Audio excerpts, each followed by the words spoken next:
आज हम समझेंगे मूल संरचना। मूल संरचना किसे कहते हैं, भारतीय संविधान में इसका प्रावधान कहाँ पर है और ये क्या है। मूल संरचना का तात्पर्य है कि जिस चीज पे पूरा संविधान निर्भर करता है, जैसे आप समझिए कि संविधान की सर्वोच्चता, न्यायपालिका, कार्यपालिका, विधायिका का पृथक्करण, या फिर कहें हम स्वतंत्र चुनाव, या फिर कहें हम धर्मनिरपेक्ष भारत का विश्वास। अब आप इसको ऐसे समझिए कि मूल संरचना को लेकर मामला कब आता है। सबसे प्रारंभ में जब 26 जनवरी 1950 को पूरी तरह से संविधान लागू हो चुका था, उसके एक वर्ष के अंदर ही 1951 में एक मामला आता है, शंकरी प्रसाद मामला। शंकरी प्रसाद मामले में इस चीज को चुनौती दी जाती है कि आपने संपत्ति के अधिकार की कटौती करी। मूल अधिकार संपत्ति के अधिकार को प्रदान करता है। तो शंकरी प्रसाद मामले में यह निर्णय सुनाया जाता है कि संसद को संविधान में संशोधन करने की शक्ति अनुच्छेद 368 के तहत है, उसमें मूल अधिकार भी आता है। और जो अनुच्छेद 13 है जिसके अंतर्गत विधि है, उसमें संविधान संशोधन शामिल नहीं है, अर्थात विधि वहां पे सामान्य कानून को कहा गया। इस चीज को लेके सरकार आश्वस्त रहती है, लेकिन 1964 में वापस से सज्जन सिंह केस में मामला आता है। उसमें भी सर्वोच्च न्यायालय इसी बात की पुष्टि करता है कि अनुच्छेद 368 के तहत जो संविधान संशोधन है वो अनुच्छेद 13 के अंतर्गत आने वाली सामान्य विधि नहीं है। अब बात करते हैं हम आगे।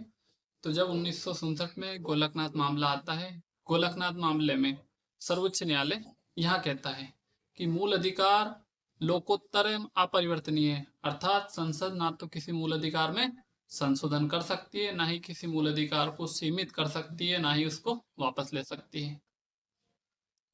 गोलकनाथ मामले में एक बात और कही गई कि अनुच्छेद 368 के तहत जो कानून बनता है और अनुच्छेद 13 के अंतर्गत कानून है, दोनों समान है, अर्थात अनुच्छेद 13 के अंतर्गत अनुच्छेद 368 का कानून भी आएगा। इस मामले को सरकार चुनौती देती है और सरकार 24वां संविधान संशोधन बिल लेके आती है। इसके माध्यम से सरकार अनुच्छेद 368 और 13 दोनों में संशोधन करती है। 368 के तहत कि संसद को मूल अधिकारों में परिवर्तन करने की शक्ति देती है, और अनुच्छेद 13 के अंतर्गत कि इसमें सामान्य कानून आएंगे, संविधान संशोधन कानून नहीं आएंगे। ये मामला वापस से बढ़ता है और 1973 में केशवानंद भारतीवाद आता है। केशवानंद भारतीवाद में सर्वोच्च न्यायालय व्याख्या देता है कि संविधान में संशोधन करने की शक्ति तो है, लेकिन वो पूर्ण नहीं है, अर्थात सीमित शक्ति है। सीमित का अर्थ है समझिए कि मूल संरचना को इसमें जोड़ दिया गया। मूल संरचना को संसद नष्ट नहीं कर सकती, मूल संरचना में संसद परिवर्तन नहीं कर सकती। इस मामले को लेके ये बात कही गई थी।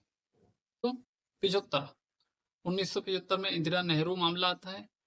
उसमें भी जो सर्वोच्च न्यायालय है वो यही व्याख्या देते हैं कि संसद मूल अधिकारों में परिवर्तन कर सकती है, लेकिन उसकी मूल संरचना में बदलाव नहीं कर सकती।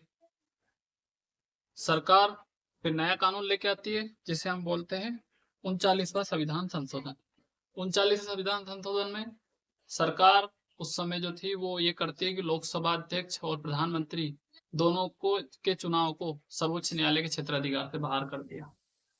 इसको न्यायालय अपनी व्याख्या में रद्द कर देता है और कहता है कि ये न्यायपालिका पर अतिक्रमण है, या हम कहें कि मूल संरचना पर चोट है।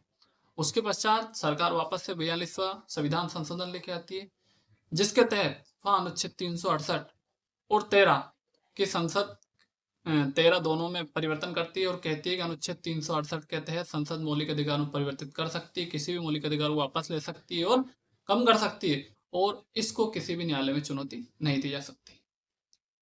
मिनर्वा मिल्स मामला 1980 में सर्वोच्च न्यायालय इस कानून को अमान्य घोषित कर देते हैं और कहते हैं कि यह न्यायिक पुनर्वलोकन के विरुद्ध है। इसके पश्चात वामन राव मामले में न्यायालय यह व्याख्या देता है कि 24 दिसंबर 1973 के बाद बने कानूनों में मूल संरचना का ध्यान रखा जाएगा। अब मूल संरचना में कौन कौन सी चीजें आती है, तो मूल संरचना में संविधान की सर्वोच्चता, न्यायपालिका, कार्यपालिका, विधायिका का पृथक्करण, संघीय जो हमारा संघीयवाद है, मतलब केंद्र राज्य संबंध हो गए, संघीय शासन प्रणाली हो गई, लोकतांत्रिक गणराज्यत्व प्रणाली हो गई, संसदीय शासन प्रणाली हो गई, सामाजिक आर्थिक न्याय हो गए, मूल अधिकार और नीति निर्देशक तत्व के मध्य सौहार्द एवं समन्वय हो गया। ये मूल तत्व में आते हैं, मूल संरचना के अंतर्गत आते हैं।